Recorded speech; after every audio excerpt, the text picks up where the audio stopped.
ರೆಡಿಯಾಗ್ಬಿಟ್ಟಿದ್ದೀರಾ? ಕಾಯ್ತಾ ಇದ್ದೀರಾ?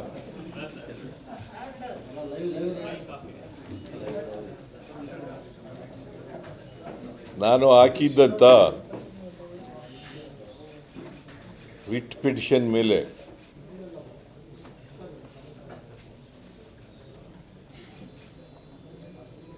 ನ್ಯಾಯಾಧೀಶರು ಇವತ್ತು ಆದೇಶವನ್ನು ನೀಡಿದ್ದಾರೆ. ನಾನು ರಾಜ್ಯಪಾಲರು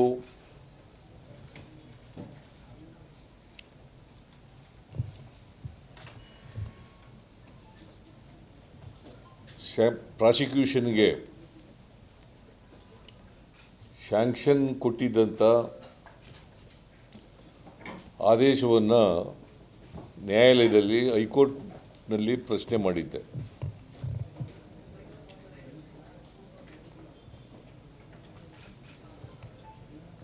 ಅದರ ಮೇಲೆ ಆರ್ಗ್ಯುಮೆಂಟ್ಗಳು ನಡೆದು, ಪರ ವಿರೋಧವಾದಂಥ ಆರ್ಗ್ಯುಮೆಂಟ್ಗಳು ನಡೆದು ಆದೇಶವನ್ನು ನಾನು ಕೂಡ ಮಾಧ್ಯಮಗಳ ಮೂಲಕ ನೋಡಿದ್ದೇನೆ. ಪೂರ್ಣ ಜಡ್ಜ್ಮೆಂಟನ್ನು ಓದಲಿಕ್ಕಾಗಿಲ್ಲ. ಪೂರ್ಣ ಜಡ್ಜ್ಮೆಂಟನ್ನು ಓದಿದ ಮೇಲೆ ಪೂರ್ಣ ಪ್ರತಿಕ್ರಿಯೆಯನ್ನು ಕೊಡ್ತೇನೆ.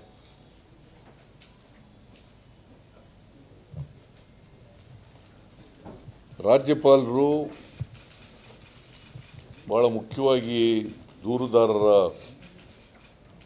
ದೂರಿನ ಮೇಲೆ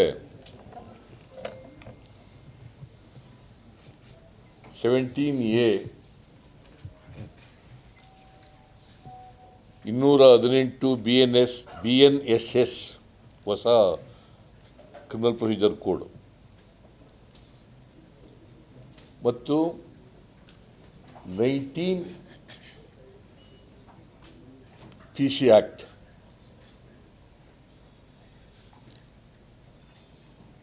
ಅದರ ಮೇಲೆ ಸ್ಯಾಂಕ್ಷನ್ ಕೊಡಿ ಅಂತ ಕೇಳಿದರು.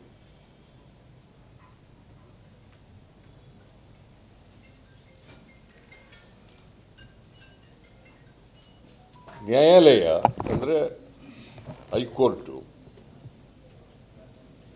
17A ಸೀಮಿತಗೊಳಿಸಿ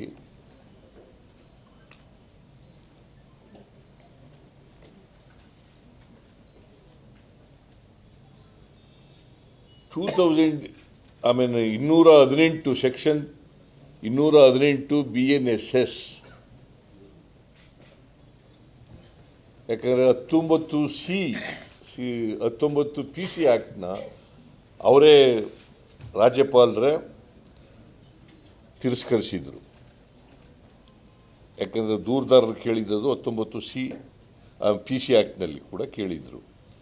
ಅದನ್ನು ಅವರೇ ತಿರಸ್ಕಾರ ಮಾಡಿದರು. ನ್ಯಾಯಾಲಯ 218 BNSS new civil criminal procedure code, ಭಾರತೀಯ ನ್ಯಾಯ ಸಂಹಿತೆ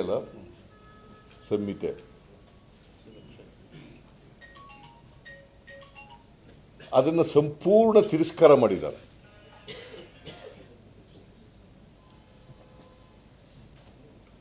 I repeat,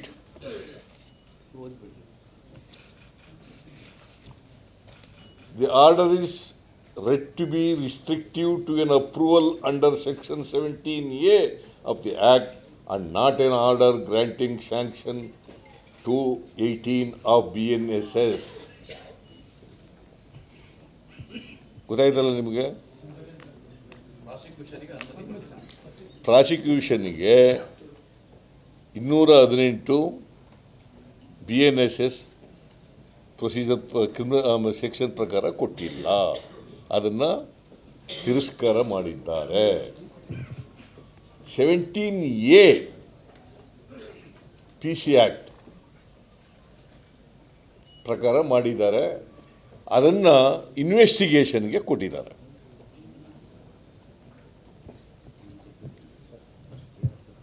it's not A prosecution,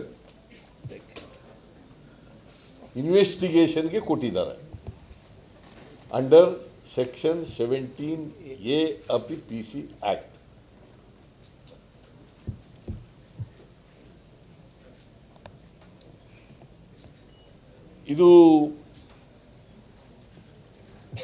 ಇದರ ಮೇಲೆ ಯಾವ ರೀತಿ ಹೋರಾಟ ಮಾಡಬೇಕು ಅಂತೇಳಿ ಕಾನೂನು ತಜ್ಞರ ಜೊತೆ ಚರ್ಚೆ ಮಾಡ್ತೀನಿ.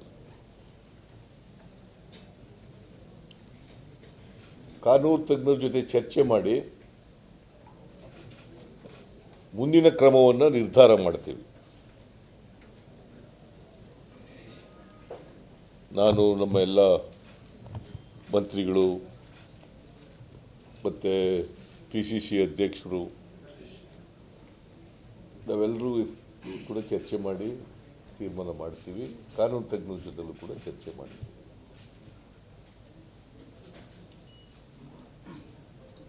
ನಾವು BJPಯವರು ಮತ್ತು JDSನವರ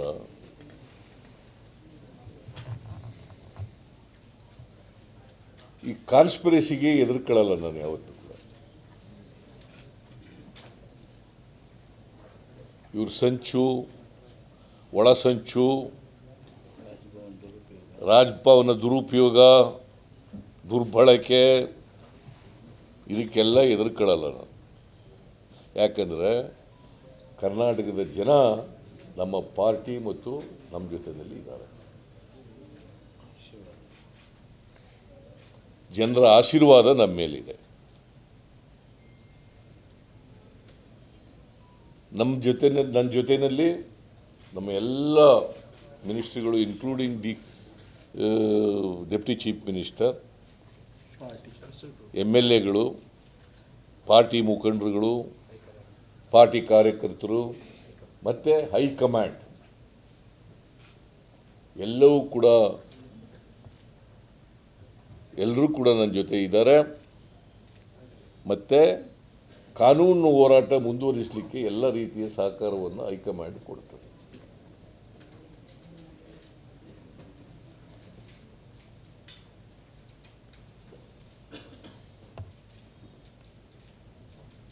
ನರೇಂದ್ರ ಮೋದಿಯವರ ನೇತೃತ್ವದ BJP ಸರ್ಕಾರ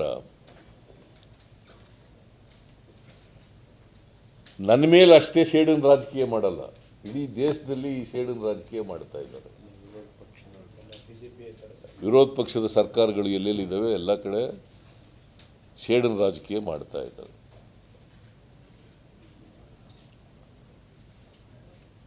ದೇಶದಲ್ಲಿ ತುಂಬ.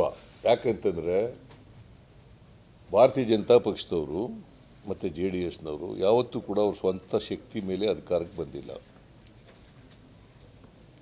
2008ರಲ್ಲೂ ಬಂದಿಲ್ಲ, 2018ರಲ್ಲೂ ಬಂದಿಲ್ಲ. ಮೊನ್ನೆ ನಡೆದಂಥ ಚುನಾವಣೆಯಲ್ಲಿ ಕೂಡ ಹೀನಾಯವಾಗಿ ಸೋತಿದ್ದಾರೆ ಅಸೆಂಬ್ಲಿ ಚುನಾವಣೆ.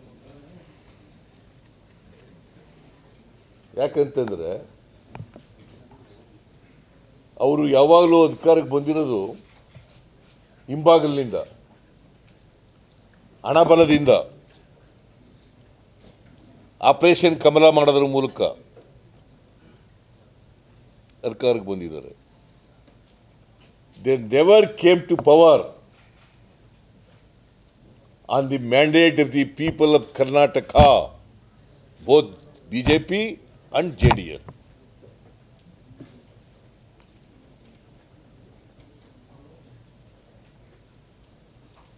ನಾವು 136 ಗೆದ್ದ ಮೇಲೆ ಕಳೆದ ಲೋಕಸಭಾ ಚುನಾವಣೆಯಲ್ಲಿ ಅವ್ರಿಗೆ ಆಪರೇಷನ್ ಕಮಲ ಮಾಡೋಕ್ಕಾಗಲ್ಲ, ಪ್ರಯತ್ನ ಮಾಡಿದ್ರು.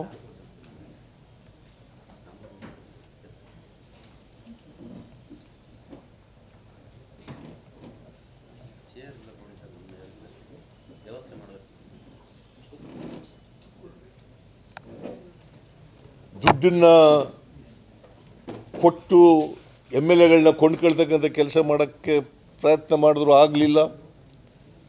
ನಮ್ಮ MLAಗಳು ಯಾರೂ ಕೂಡ ದುಡ್ಡಿನ ಹಿಂದೆ ಬೀಳಲಿಲ್ಲ. ಪ್ರಯತ್ನ ಮಾಡಿದ್ರು ಕೂಡ ಸಫಲ ಆಗಲಿಲ್ಲ ಅವರು.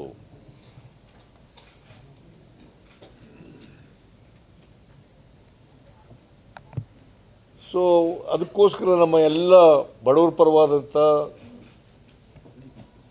ನಮ್ಮ ಕಾರ್ಯಕ್ರಮಗಳನ್ನು ವಿರೋಧ ಮಾಡಿದ್ರು. ಹಿಂದೇನು ವಿರೋಧ ಮಾಡಿದ್ರು 2018ರಿಂದ 13ರಿಂದ 18ರವರೆಗೆ ಮತ್ತೆ ವಿರೋಧ ಮಾಡ್ತಾ ಇದ್ದಾರೆ. ನಮ್ಮ ಗ್ಯಾರಂಟಿ ಯೋಜನೆಗಳನ್ನು ವಿರೋಧ ಮಾಡಿದ್ರು. ಅನ್ನಭಾಗ್ಯ, ಕ್ಷೀರಭಾಗ್ಯ, ಕ್ಷೀರಧಾರೆ, ಇಂದಿರಾ ಕ್ಯಾಂಟೀನು, ಕೃಷಿ ಭಾಗ್ಯ, ಮೈತ್ರಿ, ಮನಸ್ವಿನಿ, ಶೂ ಭಾಗ್ಯ, ಶಾದಿ ಭಾಗ್ಯ, ಪಶುಭಾಗ್ಯ, ಈಗ ಎಲ್ಲನೂ ವಿರೋಧ ಮಾಡಿದ್ರು. ಈಗಲೂ ಗ್ಯಾರಂಟಿ ಯೋಜನೆಗಳನ್ನು ಶಕ್ತಿ, ಗೃಹಲಕ್ಷ್ಮಿ, ಗೃಹ ಯೋಜನೆ, ಅನ್ನ ಭಾಗ್ಯ, ಯುವ ನಿಧಿ ಎಲ್ಲನೂ ವಿರೋಧ ಮಾಡಿದ್ರು. ಅವರು ಸಾಮಾಜಿಕ ನ್ಯಾಯಕ್ಕೆ ಮತ್ತು ಬಡವರಿಗೆ ವಿರುದ್ಧವಾಗಿರ್ತಕ್ಕಂಥವರು ಬಿಜೆಪಿಯವರು.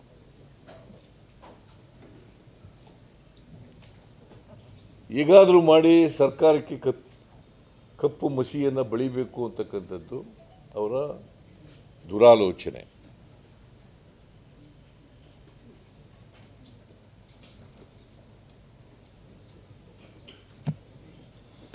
ನಾನು ಎಲ್ಲ ಜಡ್ಜ್ಮೆಂಟ್ ಎಲ್ಲ ಪೂರ ಓದಿದ ಮೇಲೆ ಮತ್ತೆ ಇನ್ನೂ ಹೆಚ್ಚು ರಿಯಾಕ್ಟ್ ಮಾಡ್ತೀನಿ. ಯಾಕಂದ್ರೆ ನಾವು ಓದಿಲ್ಲ, ಜಡ್ಜ್ಮೆಂಟ್ ಓದಿಲ್ಲ ಪೂರ. 197-8 ಪೇಜ್ ಇದೆ. ಕಾಪಿ ಸಿಕ್ಕಿದೆ, ಬಟ್ ಓದಕ್ಕಾಗಿಲ್ಲ. ತಾಳ್ರಿ, ನೀವು ಇನ್ನೂ ಆಕೆ ಅಷ್ಟೊಂದು ಆತರ ಮಾಡ್ತೀರಿ. ಓದಿಲ್ಲ ಅಂತ ಹೇಳ್ದೆ ಅಷ್ಟೇ. ನಾನು ನಿಲ್ಲಿಸ್ಬಿಟ್ಟಿದ್ದೀನ ಮಾತು.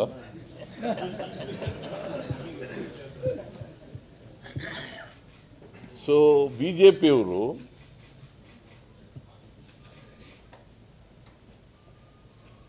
ಇಡೀ ದೇಶದಲ್ಲಿ ಮಾಡಿದ ರೀತಿಯಲ್ಲೇ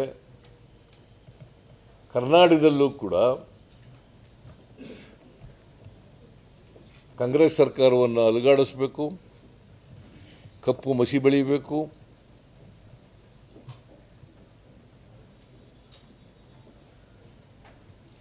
ನಮ್ಮ ಸರ್ಕಾರಕ್ಕೆ ಕೆಟ್ಟ ಹೆಸರು ತರಬೇಕು ಅಂತೇಳಿ ಪ್ರಯತ್ನಗಳನ್ನು ಮಾಡ್ತಾ ಇದ್ದಾರೆ, ಸಂಚುಗಳನ್ನು ಮಾಡ್ತಾ ಇದ್ದಾರೆ. Both BJP and JDS.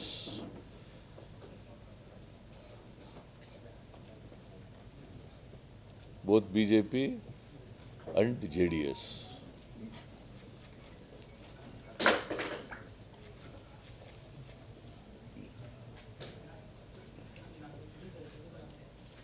ಇದು ನನ್ನ ಈ ಆರ್ಡರ್ಸ್ ಬಂದ ಮೇಲೆ, ಇವತ್ತಿನ ಹೈಕೋರ್ಟ್ ಆದೇಶ ಬಂದ ಮೇಲೆ, ಮಾಧ್ಯಮಗಳ ಮೂಲಕ ತಿಳ್ಕೊಂಡ ಮೇಲೆ ನನ್ನ ಮೊದಲನೇ ರಿಯಾಕ್ಷನ್ ಇದು. ಆಮೇಲೆ ಜಡ್ಜ್ಮೆಂಟ್ ಎಲ್ಲ ಓದಿದ ಮೇಲೆ ಮತ್ತೆ ರಿಯಾಕ್ಟ್ ಮಾಡ್ತೀನಿ.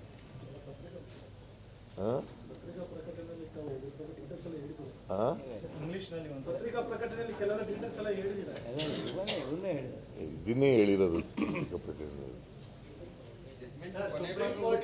ಇಂಗ್ಲಿಷ್ನಲ್ಲಿ. Today the high court passed an order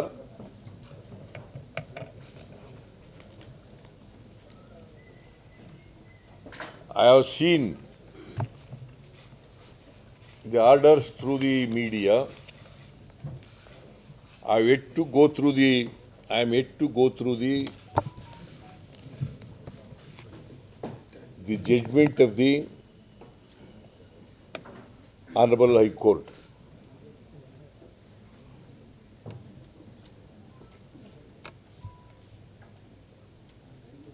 After going through the judgment,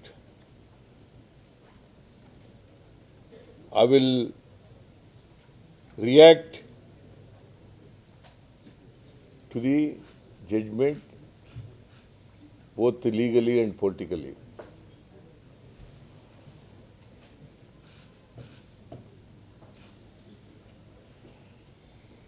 The complainants who made a complaint before the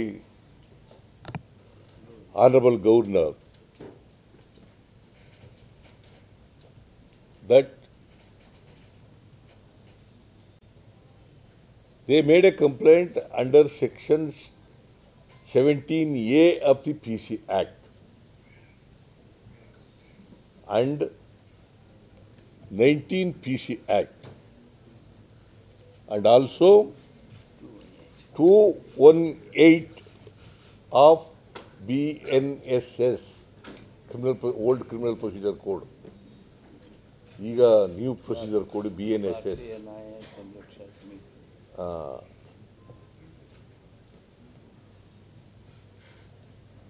The Honorable High Court said inquiry may be conducted under Section 17A of the PC Act. And they rejected another prayer made by the complainant that prosecution is to be sanctioned under Section 218 and 19 PC Act.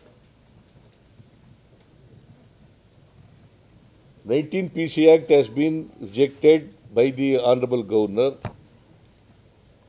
before he gives the order. The High Court held that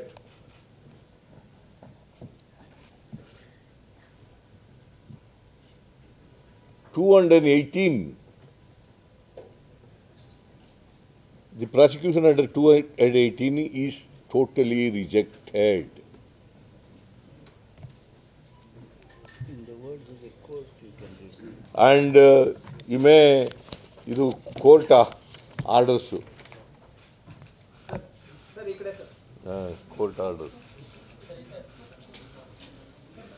ಏನಂತ ಹೇಳಿದ್ದಾರೆ ಅಂದರೆ the order is read to be restrictive to an approval under section 17A of the act and not an order granting section 218 of BNSS. Shall I repeat again? You got it?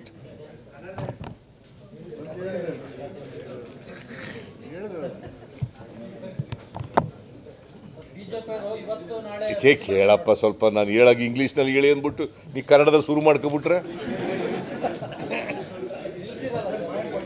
ಸ್ವಲ್ಪ ತಾಳ್ಮೆಯಿಂದ ಇರು. ಕೇಳುವೆ, ನನಗೆ ಗೊತ್ತು ನೀನು ಏನು ಕೇಳ್ತಾ ಇದೀಯ ಅಂತ ನನಗೆ ಗೊತ್ತಿದೆ, ಉತ್ತರ ಹೇಳೋಣ. So, after go through the judgment, I will discuss with the legal experts and also with my cabinet colleagues and party, and also with the High Command, what action to be taken legally to be spelled out.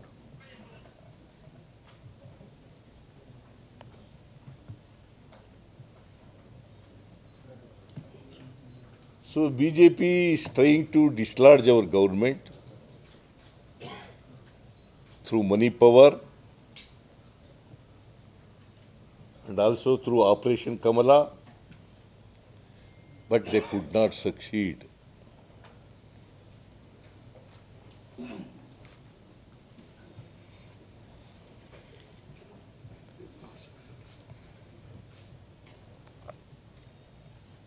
I am not afraid of the conspiracy hatched out by both BJP and JDS,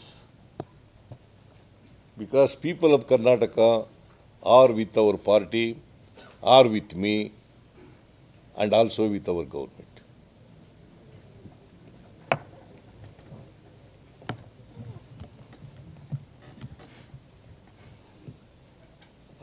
After whatever futile exercise they made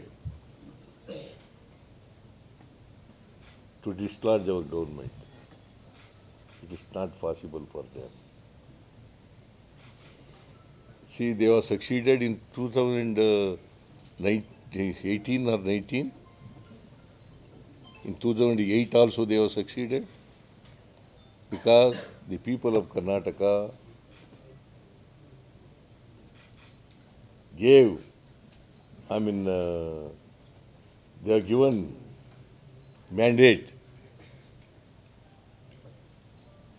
absolute majority to Congress party. 136 MLAs we got.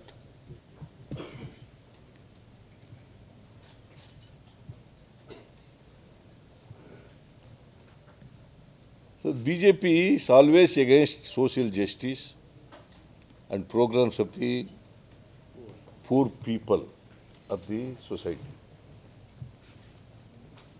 because they opposed in our previous regime all our pro-poor programs, welfare measures.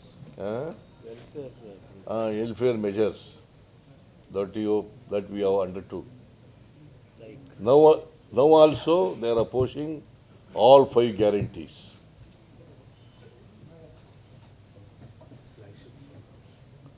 All flagship programs.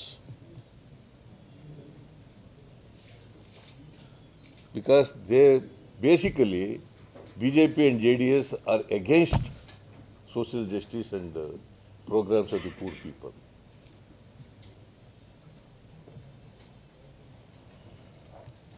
It is not only they have tried in Karnataka, in the entire country, wherever governments of opposition party is there in power, they try to dislodge such governments, and they have succeeded in sending some chief ministers to prison.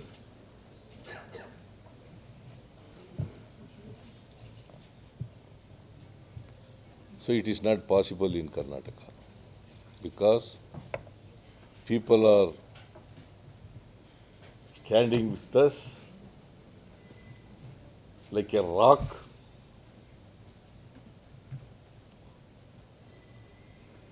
and also with me, all our cabinet colleagues, all our leaders, all our workers, and also party, MLAs, MLCs, and High Command, MPs and High Command.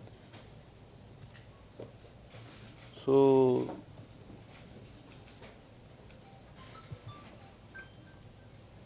these are the first reaction today, and my colleagues are here. Please, you can ask questions. ಹೈಕೋರ್ಟ್ನ ಆದೇಶ ತೃಪ್ತಿ ತಂದಿದೆಯಾ sir? ಹೈಕೋರ್ಟ್ನ ಆದೇಶ ತೃಪ್ತಿ ತಂದಿದೆಯಾ ಅಥವಾ supreme ಕೋರ್ಟ್ಗೆ ಏನಾದರೂ? ನೋಡಪ್ಪ, ಇದು ತೃಪ್ತಿ ತಂದಿದೆಯಾ ತೃಪ್ತಿ ತಂದಿಲ್ವಾ ಅಂತಕ್ಕಂಥ ಪ್ರಶ್ನೆ ಅಲ್ಲ. ನಾವು ಗವರ್ನರ್ನ ಆದೇಶವನ್ನು ಪ್ರಾಸಿಕ್ಯೂಷನ್ ಕೊಡೋದನ್ನು ಚಾಲೆಂಜ್ ಮಾಡಿದ್ದಾರೆ. ಅವರು 19 PC ಆ್ಯಕ್ಟನ್ನು ಬಿಟ್ಟು 218 ಮತ್ತು 17A ನಮಗೆ ಪ್ರಾಸಿಕ್ಯೂಷನ್ಗೆ ಸ್ಯಾಂಕ್ಷನ್ ಕೊಟ್ಟಿದ್ದರು. ಅವರು 17A ಮಾತ್ರ ಎಂಕ್ವೈರಿ ಮಾಡಿ ಅಂತ ಹೇಳಿ 218 PC ಆ್ಯಕ್ಟನ್ನು ಅದನ್ನು ರಿಜೆಕ್ಟ್ ಮಾಡಿದ್ದಾರೆ. ಗೊತ್ತಾಯ್ತಾ? ನಾನು ಅದಕ್ಕೆ ನೋಡಿ, ಈಗ it's not A question of satisfaction or dissatisfaction. It's a legal fight. I will discuss with the legal experts and come back to you.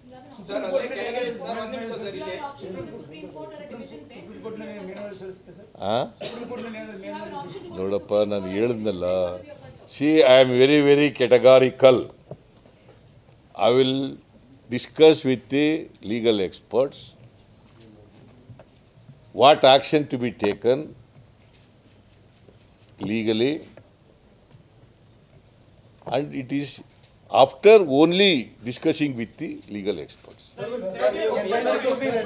ಹಿನ್ನಡೆ ಅಲ್ವಾ ಸರ್? ಈಗ ಇದುವರೆಗೆ ನೀವು ಹೇಳ್ತಾ ಇದ್ರಿ ನಮ್ದು ಯಾವ್ದು ತಪ್ಪೇ ಇಲ್ಲ ಅಂತ ಹೇಳ್ತಾ ಇದ್ರಿ.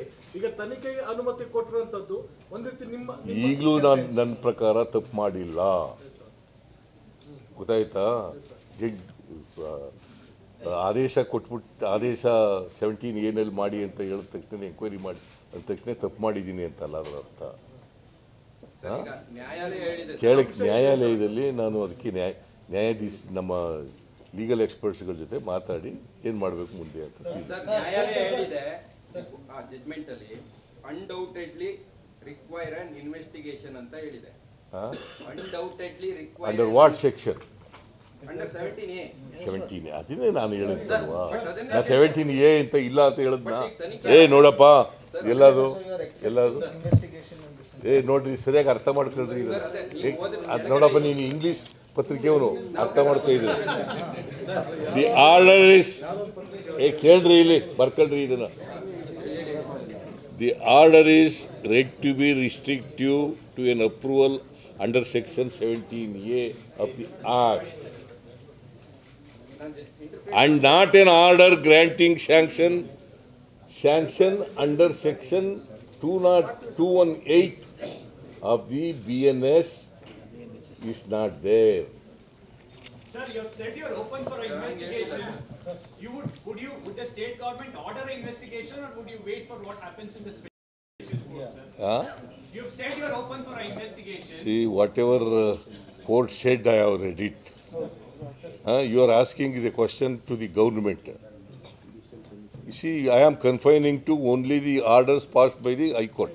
ಈಗ ನಿಮ್ಮ ಈ ಹೈಕೋರ್ಟ್ ತೀರ್ಪಿನ ಹಿನ್ನೆಲೆಯಲ್ಲಿ ನೀವು ರಾಜೀನಾಮೆ ಕೊಡಬೇಕು ಅಂತ ಒತ್ತಾಯಿಸಿ ಪ್ರತಿಪಕ್ಷ ಹೋರಾಟ. ಯಾಕೆ ರಾಜೀನಾಮೆ ಕೊಡಿ? ಕುಮಾರಸ್ವಾಮಿ ರಾಜೀನಾಮೆ ಕೊಟ್ಟಿದ್ದಾರ? ಬೇಲ್ನಲ್ಲಿ ಇದ್ದಾರೆ? ಅಲ್ಲ, ಬೇಲ್ನಲ್ಲಿ ಇದ್ದಾರಪ್ಪ. ಅವ್ರು ಕೇಳಿ, ಅವ್ರು ಕೇಳ್ರಿ.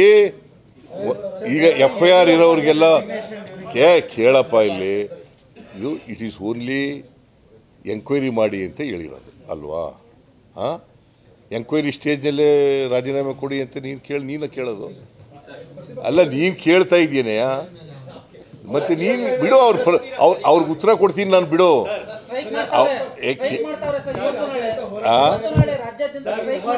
ಮಾಡಲಿ, we will face them politically.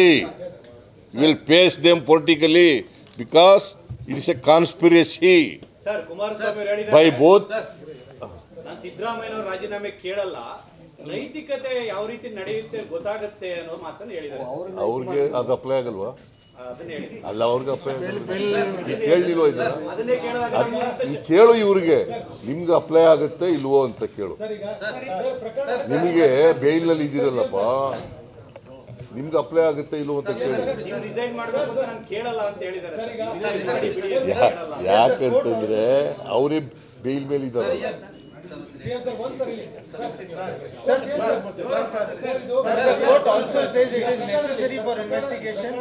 ಪ್ರಕರಣದ ಬಗ್ಗೆ ತನಿಖೆ ನಡೀತಿರುವಾಗ ಮುಖ್ಯಮಂತ್ರಿಗಳು ತಮ್ಮ ಸ್ಥಾನದಲ್ಲಿ ಮುಂದುವರಿಸಿ ಸೂಕ್ತವಲ್ಲ, ನೈತಿಕತೆಯ ವಿಚಾರವನ್ನು ಯಾರು ಸೂಕ್ತ ಅಲ್ಲ ಅಂತ ಹೇಳಿದವರು? ಕುಮಾರಸ್ವಾಮಿ ಹಂಗಾರಿ ಅವ್ರ ಗೌರ್ಮೆಂಟ್ನಲ್ಲಿ ಕುಮಾರಸ್ವಾಮಿ ಇರೋದು ಅಲ್ಲ. ಆಯ್ತಪ್ಪ, ಅವ್ರು ಕೇಳ್ರಿ ನೋಡ್ರಿ. ಅವ್ರಿಗೆ ಕುಮಾರಸ್ವಾಮಿಗೆ ಬೇಲ್ ಮೇಲೆ ಇದ್ದಾರಲ್ಲಪ್ಪ, ಮಂತ್ರಿ ಆಗಿದ್ದಾರೆ ಕೇಂದ್ರದಲ್ಲಿ, ನಿಮ್ಮ ಸರ್ಕಾರದಲ್ಲೇ ನರೇಂದ್ರ ಮೋದಿಯವರ ಪ್ರೈಮ್ ಮಿನಿಸ್ಟರ್ ಆಗಿರೋ ಸರ್ಕಾರದಲ್ಲೇ ಇದ್ದಾರಲ್ಲ, ಅದನ್ನು ಕೇಳಿ ಅಂತ ಹೇಳಿ.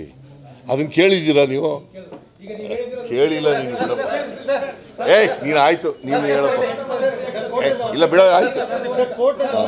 ನೀನು ತಾಳ್ರಿ.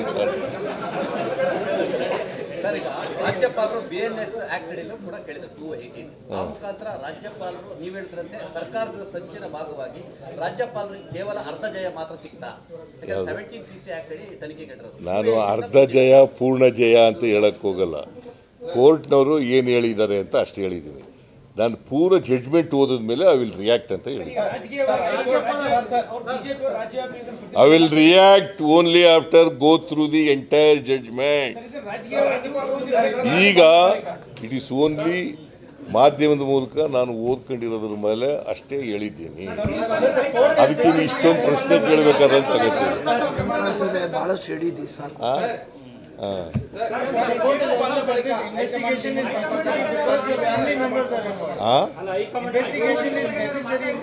ನಾನು ಪುನಃ ನೀನು ಜಡ್ಜ್ಮೆಂಟ್ ಡೀಟೇಲ್ಸ್ಗೆ ಹೋಯ್ತಿಯಲ್ಲಯ್ಯ,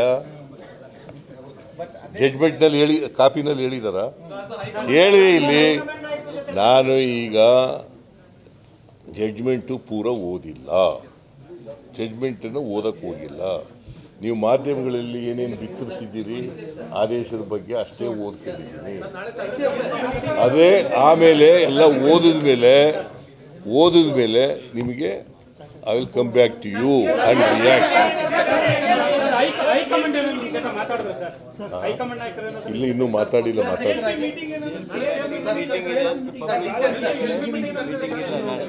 ಪಾರ್ಟಿ ಪ್ರೆಸಿಡೆಂಟ್ ಆಗಿ ಸರ್, ಪಾರ್ಟಿ ಪ್ರೆಸಿಡೆಂಟ್ ಆಗಿ DCM ಈ ಪ್ರಕಾರ ನೋಡಿ, ನಾನೀಗಾಗಲೇ ಬೆಳಗ್ಗೆ ರಿಯಾಕ್ಟ್ ಮಾಡಿದ್ದೀನಿ, ಆಗಲೇ ಹೇಳಿದ್ದೀನಿ, ಇದು BJPಯವರು JDSನ ಕುತಂತ್ರ. ಆ ಕುತಂತ್ರಕ್ಕೆ ನಮ್ಮ ಪಕ್ಷ, ನಮ್ಮ ಸರ್ಕಾರ ಜಗ್ಗುವುದಿಲ್ಲ, ಬಗ್ಗುವುದೂ ಇಲ್ಲ. ಇಡೀ ಪಕ್ಷ ಮತ್ತು ಸರ್ಕಾರ ಮುಖ್ಯಮಂತ್ರಿಗಳ ಜೊತೆ ನಿಂತ್ಕೊಳ್ತದೆ, ದೆಹಲಿಯಿಂದ ಹಿಡಿದು ಹಳ್ಳಿವರೆಗೂ ಕೂಡ. ಸೊ ಅದರಿಂದ ಯಾರ ಕನಸು, ಯಾರು ಏನೇನು ಒತ್ತಡ, ಅದು ಯಾವುದು ಕೂಡ ನಮ್ಮ ಪಕ್ಷ ಅಲ್ಲಿ ಸರ್ಕಾರ ಅಲ್ಲಿ ಮಣದಿಲ್ಲ. ಕಾನೂನು ಹೋರಾಟ ಮಾಡ್ತೀವಿ, ಜನರ ಜೊತೆಲಿ ನಿಂತ್ಕೊಳ್ತೀವಿ. ಸಾಕು ಸಾಕು ಸಾಕು. Thank you.